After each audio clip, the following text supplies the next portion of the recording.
다 함께 한 번 더 아멘으로 하나님을 예배합시다. 할렐루야.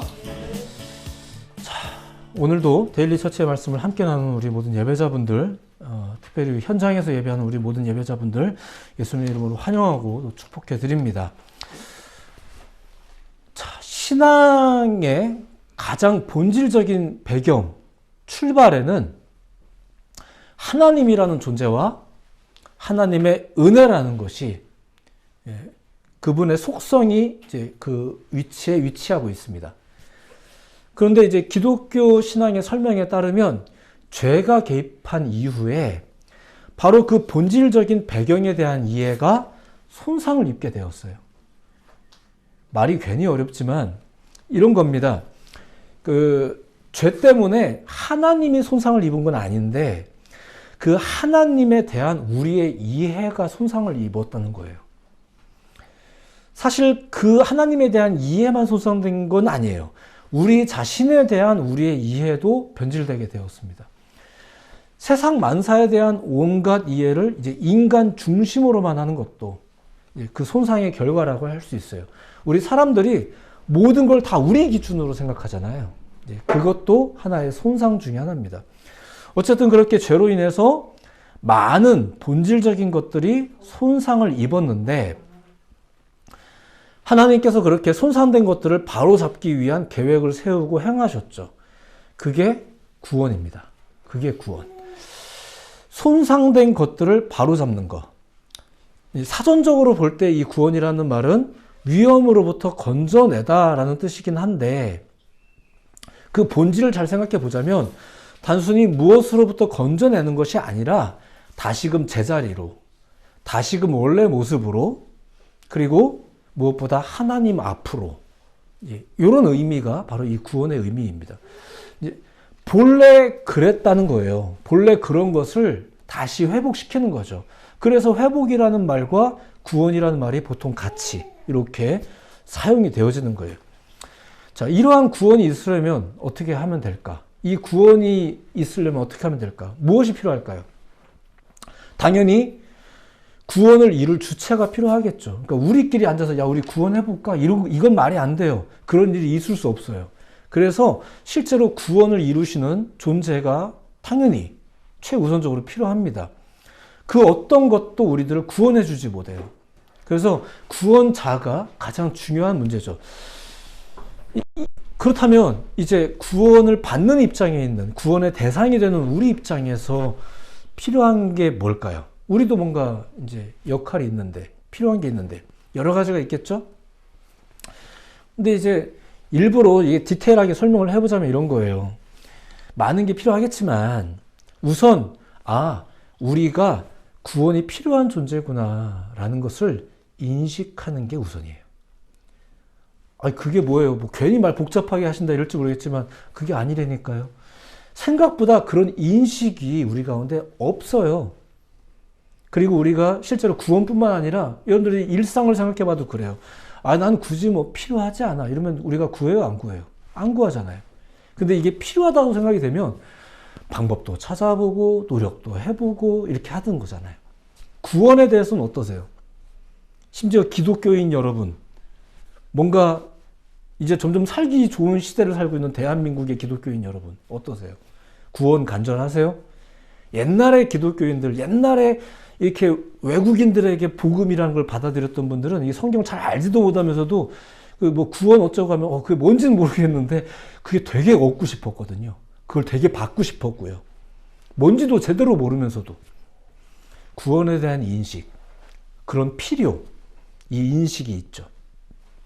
교회는 그래서 하나님, 또 뭐 하나님의 계획, 그분의 뜻, 뭐 어쩌고 이런 것들을 소개하기도 하지만 죄나 악, 우리의 본질이 어떻게 변했는지 이런 것 등등의 이야기도 그래서 교회가 가르치는 거예요. 만약 우리가 그런 것을 깨닫지 못하거나 알지 못한다면 어떨까요?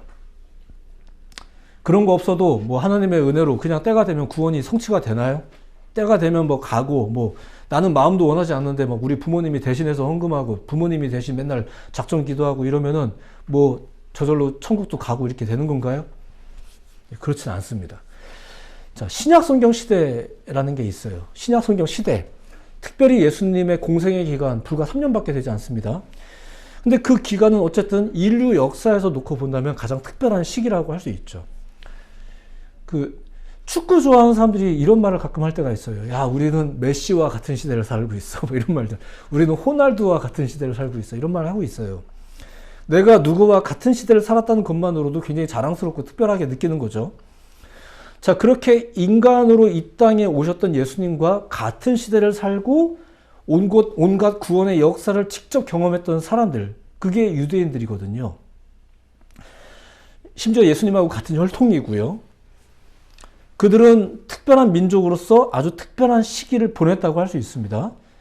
자, 그러면은 그들이 다 믿었나요? 그들이 다 구원을 받았나요? 그렇진 않았어요. 왜 그랬을까요? 그들에게 깨지지 않는 사고가 있었기 때문에 그렇습니다. 그러니까 이미 그들에게 이렇게 자리 잡고 있는 어떤 사고, 생각들, 그게 뭘까요? 자, 그들도 나름 하나님을 믿는 사람들이었습니다. 메시아관이라는 것도 있었고, 그러니까 언젠가 메시아라는 존재가 온다, 이런 것도 가지고 있었고, 심지어는 구원이라는 말이 뭔지도 알았어요. 구원이라는 게 뭔지도 알고 있었어요. 알았을 뿐만 아니라 심지어는 누가 구원을 받을까 생각을 해봤더니 여러 가지 조건이 필요한 거죠. 그러다 보니까 은근히 그건 우리다 라고 믿고 있었던 사람들이 그 유대인들이었었어요. 자, 그럼 뭐가 문제일까요? 뭐가 문제일까요? 사실은 바로 그들의 그 인식이 문제였었어요. 어떤 인식일까요? 구원에 있어서 그들은 자신들이 이미 그 인사이드에 있는 사람들이라고 생각을 했었어요.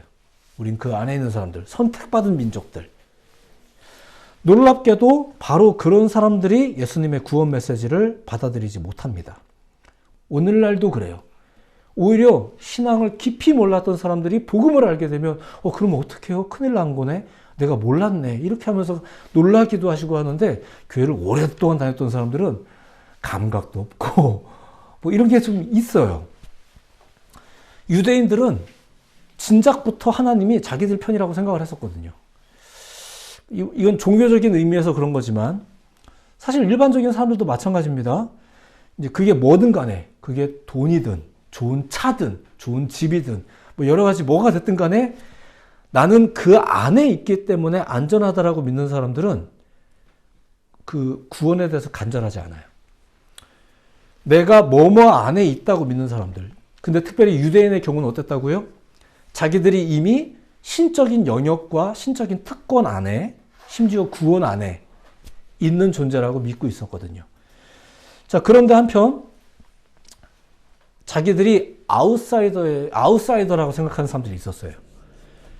주로 가난한 사람들, 고아, 과부, 죄인 이런 사람들이 그랬습니다. 그들은 사회적으로도 물론 그랬겠지만 종교적으로 율법적 기준에 의해서 그렇게 떠밀렸던 사람들이었었어요. 심지어는 본인들조차도 그런 인식에 이제 익숙해져 있는 거죠. 아, 우리는 부끄러운 존재다. 우리가 병든 것은 다 죄 때문이다. 뭐 우리 때문이든 부모님 때문이든 뭐 이런 인식들이 있었단 말이에요. 우리는 자격이 부족하다. 하나님도 우리 같은 존재는 안 기뻐하실 거야. 그래서 항상 뭔가 위축돼 있고 예배를 가도 잔치에 가도 항상 구석에 앉고 이렇게 높은 데 올라가면 누가 뭐라고 할 것 같고 우리 스스로가 그런 생각에 사로잡혀 있어요. 이런 사람들도 있어요. 어떤 사람들은 기도할 때 당당하게 기도하는데 어떤 사람은 기도하면서도 쭈뼛쭈뼛하면서 기도해요. 나는 죄인입니다, 하나님. 이러면서 이런 인식이 팽배했던 시대가 신약성경 시대였었습니다. 근데 그런 시대에 예수님이 등장을 하셔서 무슨 말씀을 전하셨나요? 누가복음 5장. 내가 의인을 부르러 온 것이 아니요 죄인을 불러 회개시키러 왔노라. 이게 나는 이미 뭐뭐 안에 있다라고 믿는 사람들에게는 굉장히 불편한 복음인 거예요. 굉장히 불편한 메시지죠. 그들은 깜짝 놀랐어요. 그들은 그 자신들을 오히려 동의하고 격려하고 우리가 이렇게 선택받았는데도 불구하고 남의 나라의 속국으로 지내고 있는 이 상황을 누군가가 타게 해줄 그럴 메시아를 기다리고 있었던 건데 그런 소문이 떠도는 사람이 돌아다니면서 하는 말이 뭐라고 말해요? 나는 의인 때문에 온 게 아니라는 거예요. 나는 그런 사람들 때문에 온 게 아니라는 거예요. 그러니까 굉장히 불편하죠. 우리는 동의가 필요하고 위로가 필요하고 격려가 필요하고 이런 사람들인데, 근데 예수님의 선포는 어때요? 나는 죄인들을 불러서 회개시키러 왔다. 그러니까 어쨌든 일단 예수님은 이미 구원받은 사람들을 만나러 온 건 아니에요. 자, 그리고 마가복음서에도 역시 이런 말씀이 있습니다. 건강한 자에게는 의사가 쓸데없고 병든 자에게라야 쓸데있느니라. 나는 의인을 부르러 온 것이 아니요 죄인을 부르러 왔노라. 자, 이런 말씀을 자주 하셨었는데 실제로 예수님의 행동은 또 어땠을까요? 누가복음 15장에 보면은 바리새인과 서기관들이 수군거려 이르되 이 사람이 죄인을 영접하고 음식을 같이 먹는다.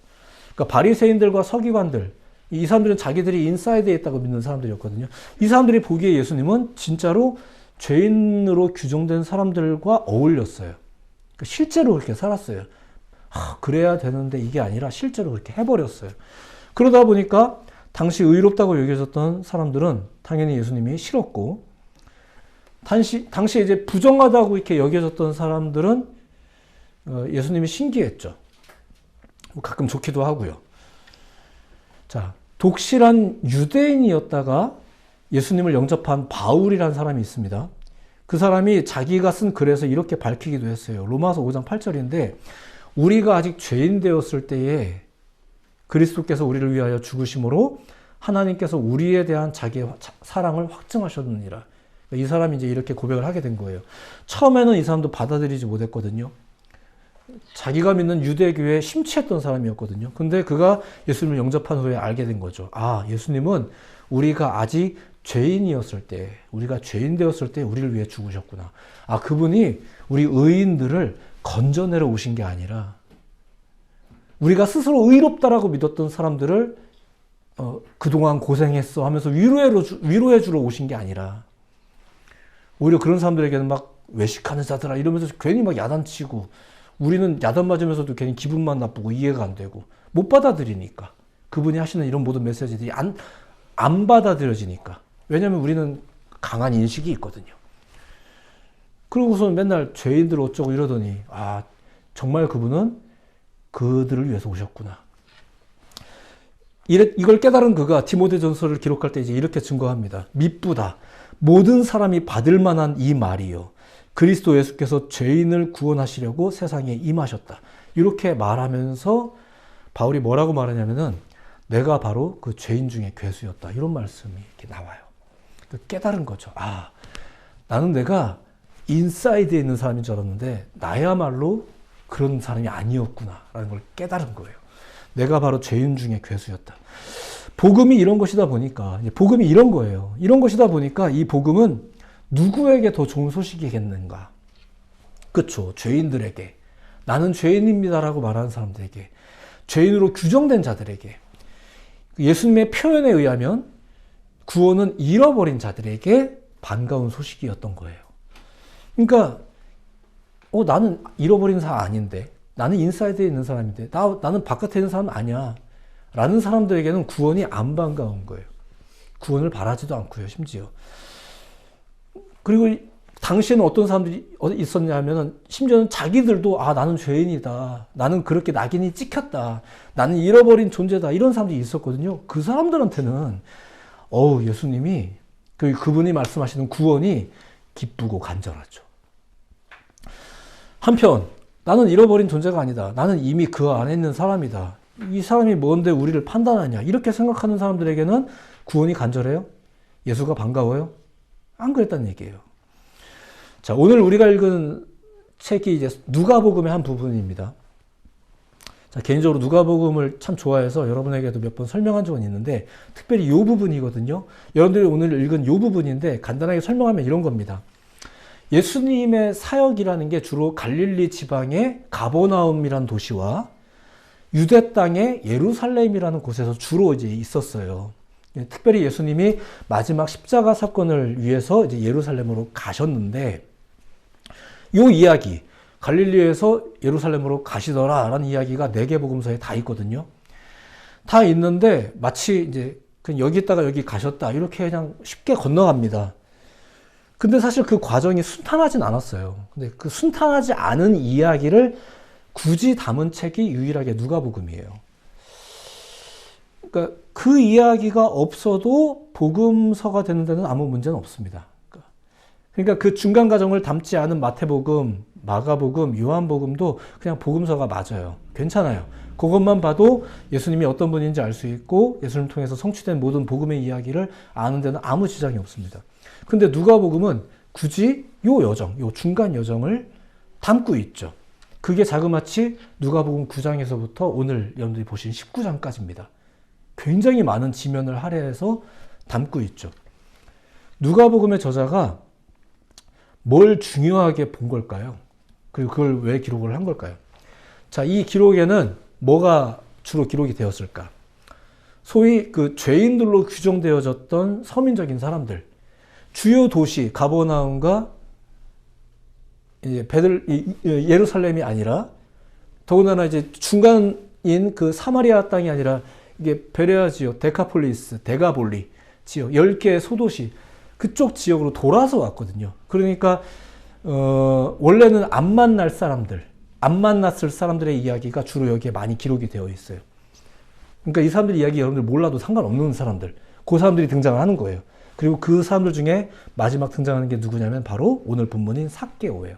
그러니까 삭개오 이야기는 다른 복음서에는 없어요. 그리고 별로 중요하지도 않은 거예요. 자, 그런데도 불구하고 누가복음이 이 삭개오의 이야기를, 요 길거리의 이야기를, 돌아가는 이야기를 담은 데는 이유가 있지 않겠어요? 뭘 말하고 싶었던 걸까요? 뭐 이런 얘기입니다. 이 이야기가 담겨 있다면 이 이야기만이 우리에게 알게 하는 메시지가 있겠죠? 그걸 오늘 우리가 보려는 거예요. 뭘까요? 자, 누가복음서에 보시면 유독 잃어버린 것에 대한 비유가 많이 나와요. 잃어버린 양, 잃어버린 드라크마, 잃어버린 아들, 뭐 이런 이야기가 많이 나오거든요. 오늘 본문도 이 삭개오 이야기가 이게 나오는데 이 얘기가 딱 끝나면서 10절, 우리가 9절까지 읽었지만 10절에 보면 예수님이 이렇게 말씀하세요. 인자가 온 것은 잃어버린 자를 찾아 구원하려 함이니라. 예. 예수님은 계속해서 무언가를 잃어버렸다. 그걸 찾으러 왔다. 이런 이야기를 계속 하시는 거예요. 그걸 열심히 기록하고 있는 책이 누가복음서고요. 잃어버렸다는 게 이제 그런 거죠. 본래 있었다가 없어진 거예요. 그게 잃어버린 거죠. 본래의 상황이 손상되었다라는 말이에요. 본래 우리 인간도 하나님께서 창조하신 존재로서 살아가는 방식이 있었어요. 그런데 그 관계와 그 인식이 손상이 되면서 우리가 이제 어떤 존재가 된 거예요? 잃어버린 존재가 된 거예요. 가난한 사람만 잃어버린 존재가 된 게 아니라 누구만 잃어버린 존재가 된 게 아니라 사실은 우리 모두가 다 잃어버린 존재인 거예요. 그런데 난 아니다라는 사람들이 있어 온 거예요. 그 심지어 하나님을 믿는 사람들이 그렇게 말하고 있는 거예요. 난 아니야. 지금만 아니라 그렇지 난 다음에 교회 갈 거야. 난 믿어. 난 교회는 안 다니지만 하나님을 믿어. 내가 계속 어디 안에 있다는 거예요. 근데 이제 성경은 말하는 거죠. 우리가 사실 다 잃어버린 자고, 그리고 우리 가운데 구원이 성취되려면 뭐가 필요하다고요? 우리 모두가 다, 누구나 다, 내가 잃어버린 자구나. 내가 죄인이구나. 라는 거를 알아야 된다는 거예요. 그 사람들이 갑자기 정말 무슨 잘못이 많아서 맨날 내가 죄인입니다 이런 말 무슨 종교적인 언어로 사용하는 게 아니라 그걸 정말 깨닫게 되는 거예요. 성경을 통해 알고 나니까 점점 신앙생활을 하다 보니까 그렇구나. 나는 그런 사람이 아닌데 난 그냥 잘 살던 사람인데 이렇게 생각할 때는 몰랐는데 성경을 통해 예수 이야기를 통해 점점 알다 보니까 그렇구나. 이걸 깨닫게 되는 거죠. 그걸 우리가 알아야 되는 건데 예수님이 계속해서 자신이 그런 자들을 위해 오셨다고 말씀을 하는 거죠. 근데 당시에 유대인들 어땠다고요? 잃어버림을 당했음에도 불구하고 자신들은 여전히 인싸되어 있다고 생각했던 것. 물론 그들은 선택받은 민족이 맞습니다. 그런데 그들은 그 선택받음을 잘못 이해하고 있었던 거죠. 그래서 예수님이 그들에게 위선자들, 외식한 자들 이런 말들을 했던 거예요. 그런데 한편 율법으로나 직업적으로나 모든 상황으로나 그냥 왠지 나는 그냥 아웃사이더야. 이렇게 자기 스스로도 그렇게 생각하는 사람들이 있었잖아요. 그런 사람들에게 예수님이 뭐라고 했어요? 나는 바로 그들을 구원하러 왔다. 이러니까 얼마나 반갑고 좋아요. 이게 특정한 사람들에 대한 이야기가 아니라는 거예요. 사실은 모두에게다. 주님은 이 땅에 우리 모두를 구원하시기 위해서 오셨는데 누구는 안 듣고 누구는 듣는 거예요. 누가 안 듣고 누가 들었을까요? 오늘 그 얘기하는 거죠.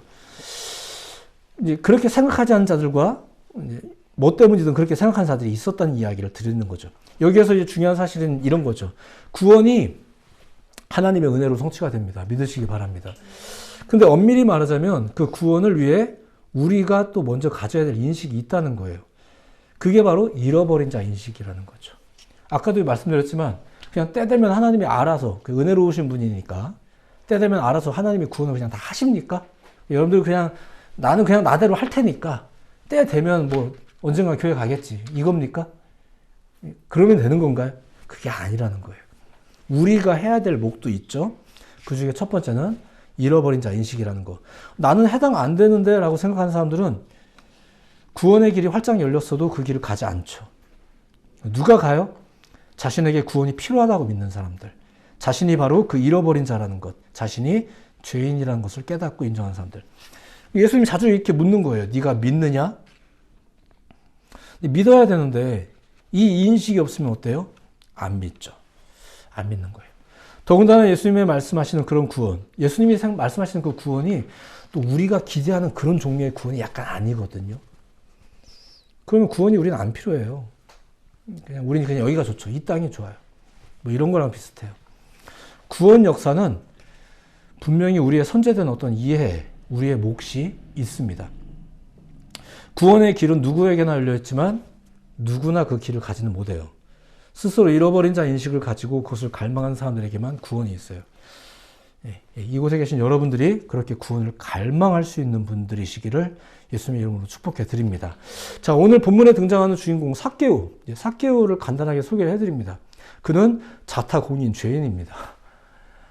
예수님의 표현에 따르면 잃어버린 자죠. 본인도 그걸 잘 알고 있어요. 본인도. 근데 잘 생각해 보면 바로 거기에서부터 그의 구원이 시작이 되었거든요.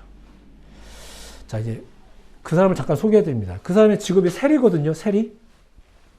로마 제국에 속해 있는 세금 징수원이었습니다. 그 중에서도 세리장이었었어요. 꽤 높은 위치에 있었죠. 자, 로마 제국이 그 자신들의 지배 하에 있었던 이 피지배국에게 세금을 걷어들이는데 자기들이 직접 거두면은 얘네들이 더 싫어하니까 어떻게 했냐면 그 피지배국의 국민을 세리로 임명해서 대신 걷게 했어요. 이제 그렇게 함으로써 자기들은 이제 조금 더 구설수에서 벗어나고 할 수 있죠. 근데 그 세리들은 어때요? 자기 동포들에게조차 이제 나쁜 사람들로 이제 인식이 바뀌는 거예요. 그 직업도 나쁘고, 그 사람들도 나쁘고. 더군다나 이 세리들이 월급이 없었어요. 이게 뭔 말인가 싶으시겠지만 월급이 없었어요. 근데 이 사람들은 그런 명령을 받아서 세리라는 직업을 하면서 어떻게 먹고 살아요? 어떤 방법이 있을까요? 세금을 많이 걷으면 되죠. 많이 걷으면 돼요. 세금을 많이 걷어요. 그래서 이제 로마에다가 드릴 만큼 드리고 나머지는 자기들이 착복하는 거예요. 이걸 로마가 알아요, 몰라요? 다 알아요. 아는데도 불구하고 그냥 눈 감아 주는 거예요. 니들 죄 짓고 살라고 하는 거죠. 니네들 배부르고 싶으면 니네가 더 많이 걷어. 이렇게 하는 거예요. 그러니까 세리는 구조적으로 죄인이에요. 그러니까 직업적으로도 그렇고, 더군다나 유대인들, 민족적으로도 죄인이고, 율법적으로도 어때요? 그렇죠, 죄인이에요. 아주 이 사람들은 그냥 다 나빠요. 이런 사람들. 옛날에는 주일날 출근하는 직장은 다 악하다고 말한 적도 있었어요. 물론 예배를 소홀히 해서는 안 된다는 것 때문에 그런 거지만 직업 특성 때문에 그렇게 악하다고 규정되어지는 이런 것도 있었는데 이제 그런 교회 시대가 있었어요. 우리나라도 실제로 있었습니다. 근데 어쨌든 그렇게 삭개오의 직업 자체가 그런 인식을 주는 직업이었죠. 본인도 그걸 잘 알고 있었습니다. 자기도 유대인인데 나도 유대인이지만 지금 자신이 살아가는 그 삶의 방식 때문에 자기가 유대인 사회에서 어떤 존재로 여겨지는지 본인도 잘 알고 있었어요. 나는 떳떳한 존재인가 아닌가 잘 알고 있죠. 나도 유대인인데 떳떳하지 못한 거예요. 나는 죄인인 거죠. 자, 그런데 최근 소문에 의하면 예수라는 분이 있는데 그분의 별명이 심지어는 죄인의 친구래요. 자, 그래서 자기도 예수님을 만날 수 있다는 생각, 또 만나고 싶다는 생각이 든 거죠. 왜냐하면 자기도 구원받은 백성이고 싶은 거거든요. 나 유대인이잖아요. 나도 유대인인데 떳떳하지 못하잖아요. 나도 나름대로 교회 다녔는데, 나도 교회 다니고 있는데 떳떳하지 않잖아요. 옛날에는 교회 다니는데 방언 못하면 막 안 떳떳했거든요. 그래서 막 방언을 너무 받고 싶었던 때도, 이런 교회 시대도 있었어요. 제가 학생 때는 그랬어요. 어떻게 학생회장이 방언도 못하냐 이러면 그게 마음에 엄청 큰 부담이었었어요. 사실 그건 틀린 생각이긴 한데 그때는 좀 그랬었어요. 나도 유대인인데, 나도 구원받은 백성이고 싶은데. 그래서 예수님을 만나서 만날 수 있는 기회가 생겼어요. 접대를 하죠. 근데 어떤 일이 벌어지나요? 예수님이 뭐라고 한 건 아닌데 스스로 어떤 결정을 이제 하게 됩니다. 그게 이제 오늘 본문 8절이에요. 읽어드릴게요. 삭개오가 서서 주께 여짜오되 주여 보시옵소서 내 소유의 절반을 가난한 자들에게 주겠사오며 만일 누구의 것을 속여 빼앗은 일이 있으면 내 갑절이나 갚겠나이다. 이런 말을 합니다. 스스로 잃어버린 존재라는 인식이 있었던 그가 스스로 이런 결단을 하는 거죠. 이 예수님이 시켜서 하는 게 아닙니다. 그가 뭔가를 한 거예요. 스스로를 구원했다는 건 아닙니다. 스스로 뭔가를 한 거예요. 다만 이런 행동을 보고 예수님이 이렇게 말씀을 해주세요. 9절. 오늘 구원이 이 집에 이르렀으니 이 사람도 아브라함의 자손이로다. 이렇게 말해요. 그는 스스로 잃어버린 자라는 인식을 가지고 있었고 그런 인식으로 예수님을 만났습니다. 그리고 그의 삶에 구원이 임하는 일이 벌어진 거죠. 그렇다면 스스로를 떳떳하게 여기지 못했던 이 삭개오가 한 행동들은 어떤 행동이었나? 첫 번째는 체면으로 신앙을 하지 않았어요. 체면으로 종교생활을 하지 않았고 체면으로 예수님을 만나지 않았어요. 그는 나름대로 세리장입니다. 체면을 생각할 수 있는 입장이었지만 남에게 자신이 어떻게 비춰지는지는 별로 중요하지 않아요. 예수님을 만나고픈, 그리고 나도 구원받은 백성이고픈 마음이 간절하죠. 그래서 나무 위에까지 올라가는 거예요. 남들이 뭐라고 하든 지나가는 예수님 한번 보겠다고 올라갔다가 예수님하고 만날 수 있는 기회를 얻게 된 거죠. 나도 나름대로 교회 오래 다녔으니까 잘 보여야겠지, 이런 생각들을 교인들도 많이 하거든요. 이런 생각이 여러분들의 구원에 별로 도움이 안 됩니다. 삭개오는 그런 체면을 따지면서 예수님을 만나지 않았습니다. 자, 두 번째, 그는 실제로 회개를 했어요. 실제적인 회개를 하는 사람들이 구원에 참여합니다. 삭개오에게 있어서 실제적인 회개가 뭐였을까? 자신의 물질을 나누는 거였었어요. 그는 자신이 모은 이 돈이 떳떳하지 못하다는 것을 알고 있죠. 그 돈을 모았던 것과는 다르게 쓰기로 마음을 먹은 거예요.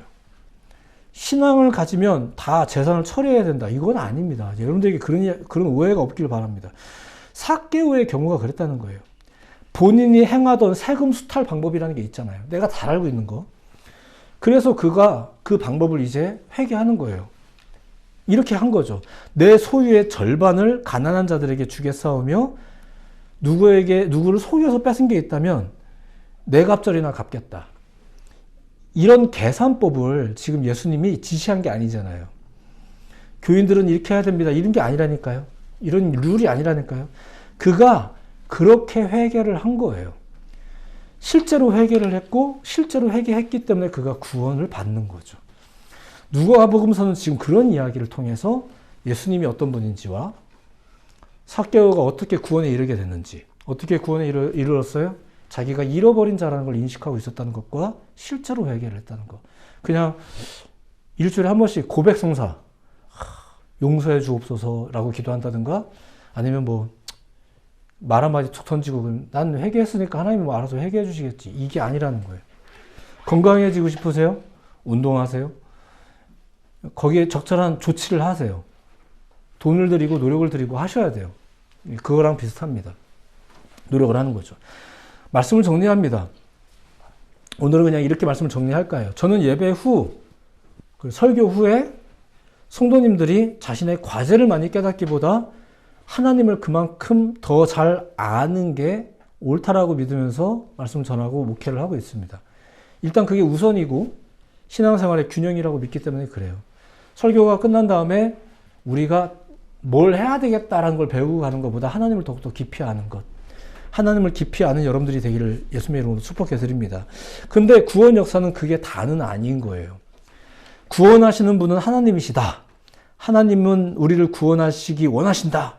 이 사실이 가장 중요하지만 그 구원이 성취되기 위해서 우리가 반드시 먼저 인식해야 할 것이 있다는 거죠. 우리는 그걸 또 기억을 해야 되는 거예요. 아, 우리는 잃어버린 존재구나. 우리는 죄인이구나. 우리는 주님이 필요하구나. 하나님은 그런 우리를 찾으시는구나.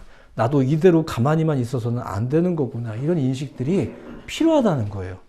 아, 그냥 뭐, 난 할 거 할 거니까 뭐, 주님이 알아서 뭐 구원을 하시든 말든 이게 아니라는 거죠.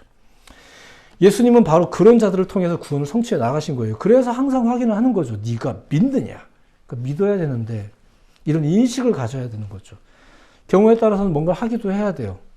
그럴 때에 예수님을 통한 구원이 성취가 되는 거죠. 다시 말씀드립니다. 하나님은 우리를 구원하시기 원하십니다. 믿으시기 바랍니다. 열심히 저는 그걸 증거할 것이고 여러분들은 아마 교회라는 곳을 다니면 그 얘기를 아마 가장 많이 들으실 거예요. 좋은 일이죠? 굉장히 좋은 일인 것 같습니다. 감사한 일인 것 같아요. 근데 받아들이셔야죠. 이해가 되셔야죠. 또 심지어는 여러분이 사모도 하셔야죠. 근데 그게 잘 안 되는 이유가 뭘까요? 아마 우리가 먹고 살기 좀 괜찮아서일 것 같아요. 우리는 필요가 없어서일 거예요. 그렇게 인식을 하는 거죠. 나는 내가 생각하는 어떤 안전한 범주에 있고 나는 굳이 교회까지 안 가도 돼. 나는 거기 가지 않아도 나는 어떤 범주 안에 나는 안전하게 있어. 이 인식이 우리들 가운데 있는 거죠. 그것이 종교적인 문제든 다른 여러 가지의 문제든 우린 거기에 있죠. 그러다가 이상하게 위기가 닥치면 또 어디 이렇게 점도 보러 가고 괜히 뭐 하다못해 타로라도 해봐야 되고 뭐 뭔가 좀 궁금하잖아. 막 갑자기 미래가 불안하고 그럴 때 교회 가고 예전에 어떤 일본인이 저한테 찾아와서 이렇게 자기 고민을 얘기하고 상담하신 적이 있었어요. 상담 다 끝나더니 저한테 이제 뭘 써달래요. 성경 구절을. 이제 부적을 요구하시는 거죠. 그래서 제가 이게 뭐 하는 짓인가. 아마 그분들이 일본인들이 가진 어떤 기질 때문에 아마 그랬던 것 같아요. 뭐라 욕할 문제만은 아닌 것 같은데 아무튼 불안한 거죠. 그럴 때만 주님을 찾고 그럴 때만 신을 찾고 뭐 이런 게 또 있었던 것 같습니다. 과감하게 우리는 이렇게 말할 필요가 있어요. 아, 내가 잃어버린 존재구나. 우리는 죄인이구나. 그래서 많은 신앙인들이, 많은 신앙의 선배들이 신앙생활을 하다가 이런 말들, 교회 다니다 보면 그런 말 하는 어른들, 노인분들 이런 말 가끔 만나거든요. 맨날 자기 죄인이래요. 우리가 볼 때는 되게 교회 생활 열심히 하는 분인데 맨날 내가 죄인이라서, 내가 부족해서 이런 말씀 하시는 할머니들 많잖아요. 그죠? 이게 다 이유가 있는 거거든요. 굉장히 중요한 신앙 고백이거든요. 과감하게 내가 잃어버린 존재구나 라는 것을 깨닫고 인정하실 필요가 있습니다. 그래야 예수님이 찾아집니다.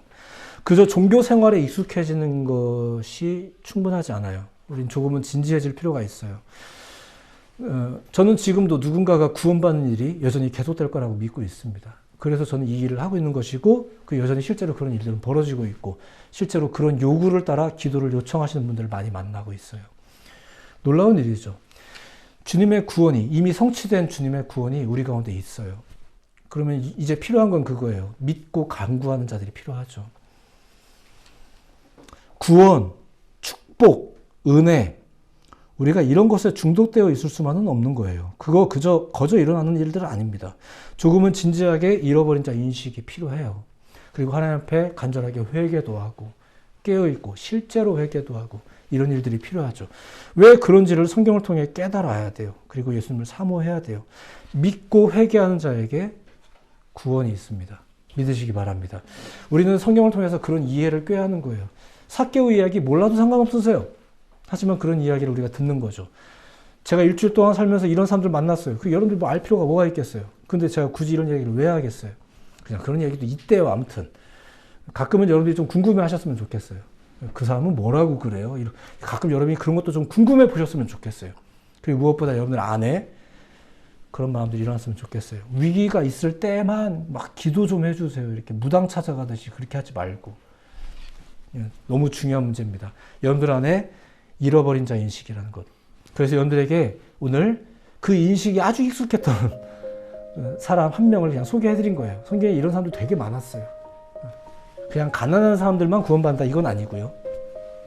그런 사람들이 있었어요. 우리 모두에게 그런 가난한 마음이 그런 고백이 그런 본질을 이해하고 또 회복을 꾀하는 마음들이 여러분들 가운데 있기를 다시 한번 예수님의 이름으로 축복해 드립니다. 기도하겠습니다.